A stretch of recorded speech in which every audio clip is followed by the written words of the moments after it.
علی سید الانبیاء والمرسلین وعلی آلہ وصحبہ اجمعین، اما بعد۔ قال اللہ تعالی اعوذ باللہ من الشیطان الرجیم، بسم اللہ الرحمن الرحیم۔ معزز ساتھیوں، برادران اسلام، دینی ملی بھائیوں، اساتذہ کرام، آج میں اس سالانہ انجمن کے موقع پر جس موضوع کے تعلق گفتگو کرنا چاہتا ہوں، میرا موضوع بیان ہے جہیز کلمیہ۔ اسلامی بھائیوں، جہیز لینا دینا نہ حرام ہے اور نہ ناجائز، لیکن یہ ایک لعنت ہے، ایک مصیبت، ایک المیہ اور ایک ناسور۔ اس کے مسلمان بھی شکار ہیں۔ یہ غیروں کی رسم وغیرہ کا طور طریقہ جسے مسلمانوں نے بھی اپنا لیا ہے۔ شریعت اسلامیہ نے شادی بیاہ کا طور طریقہ بہت سیدھا اور آسان بنایا ہے، لیکن مسلمانوں نے سنت کے صحیح طریقے کو چھوڑ کر غیر مسلموں کی دیکھا دیکھی بہت سی غلط چیزیں اختیار کر لی ہیں۔ انہی میں سے ایک جہیز کی لعنت بھی ہے۔ یہ لعنت خود انہوں نے اپنے گلے میں ڈال لی اور اپنے لیے پریشانی اور مصیبتیں بڑھا لی ہیں۔ لڑکی کے والدین اپنی مرضی و خوشی سے بیٹی کی اعلیٰ زندگی کی ضروریات کی کچھ چیزیں بطور امداد اور تعاون، تحفہ، ہدیہ دے سکتے ہیں۔ محبت، ہمدردی اور خیر خواہی کے جذبے سے کوئی بھی کسی کو دے سکتا ہے، لیکن شادی کے بعد اسے لازمی اور ضروری سمجھ لینا، اسے لازمی اور ضروری قرار دینا، اسے مانگنا، اس کا مطالبہ کرنا بالکل غلط، بے بنیاد اور بے دلیل ہے۔ شریعت اسلامیہ نے لڑکی والوں پر اس طرح کی کوئی ذمہ داری نہیں ڈالی۔ اچھی تعلیم و تربیت دینے، تقویٰ و طہارت کی زندگی گزارنے کے آداب سکھانے اور بالغ ہو جانے پر مناسب رشتہ ملتے ہی شادی کر دینے کی ہدایت و تلقین کی گئی ہے۔ کہیں یہ حکم نہیں دیا گیا کہ جب تم اپنی لڑکیوں کی شادی کرو تو ان کو یہ چیزیں دو، ان کے لیے یہ سامان اکٹھا کرو، ان کے شوہروں اور سرپرستوں کو اتنی نقدی حوالہ کرو۔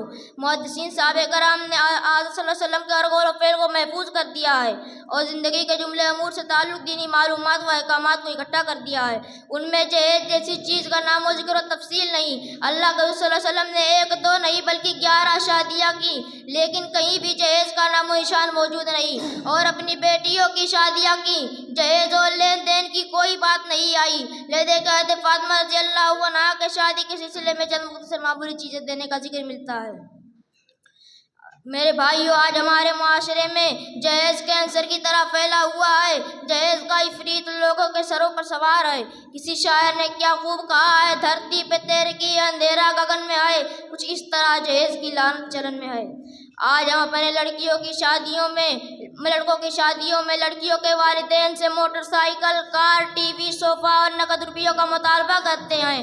کیا ہم نے کبھی قرآن و حدیث کو مد نظر رکھا؟ ارشاد الہی، یا ایھا الذین آمنوا لا تاکلوا اموالکم بینکم بالباطل، اے ایمان والو اپنے آپس کے مال کو ناجائز طریقہ سے مت کھاؤ۔ اور حدیث شریف کے اندر لا یحل مال امرئ مسلم الا بطیب نفسہ، کسی مسلمان کا مال اس کی رضامندی کے بغیر لینا جائز نہیں۔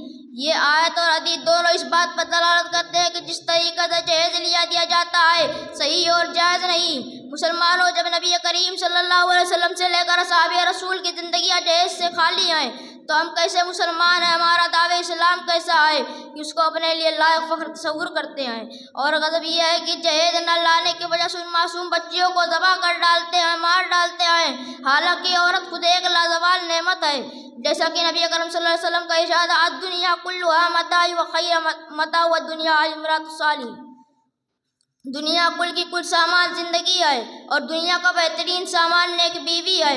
مگر آج اس ہوا ہوس کے دور میں جبکہ امیر سے لے کر غریب تک لمبے چوڑے جہیز کا خواہش مند ہے، آج ہمارے معاشرے میں کوئی نوجوان ایسا نہیں ملے گا جو اپنی زبان سے یہ کہے کہ مجھے صرف لازوال نعمت یعنی بیوی چاہیے، جہیز نہیں۔ غور کیجئے، آج ہمارے معاشرے میں ہر چیز کی قیمت آسمان کو چھو رہی ہے۔ انسان مشکل سے اپنے خرچ چلا پاتا ہے تو کیسے وہ لاکھوں روپیوں کا اپنی لاڈلی کو جہیز دے سکے گا؟ ٹھیک اسی سے ملتا جلتا رواج عرب میں بھی آج سے 1450 سال پہلے چل پڑا تھا، جیسا کہ قرآن مجید میں اللہ رب العالمین نے ارشاد فرمایا ہے، وَإِذَا الْمَوْءُودَةُ سُئِلَتْ بِأَيِّ ذَنبٍ قُتِلَتْ، جب زندہ گاڑی ہوئی لڑکی سے سوال کیا جائے گا کہ کس گناہ کی وجہ سے وہ قتل کی گئی، تو وہ کہے گی، اے میرے رب، عربوں میں یہ خیال پیدا ہو گیا تھا کہ لڑکیوں کی شادی بیاہ کے سلسلے میں خواہ کی زیر باری ہوگی، جس سے ہماری محتاجگی کے بڑھ جانے کا خطرہ ہے اور لڑکوں کے سامنے ذلت کا احتمال ہے، اس لیے لڑکیوں کو کیوں نہ زندہ دفن کر دیا جائے، نہ رہے گا بانس اور نہ بجے گی بانسری۔ آج آخر میں اللہ رب العالمین سے دعا ہے کہ ہمیں جہیز سے پرہیز کرنے کی توفیق دے، آمین۔ وآخر دعوانا الحمدللہ رب العالمین۔ السلام علیکم۔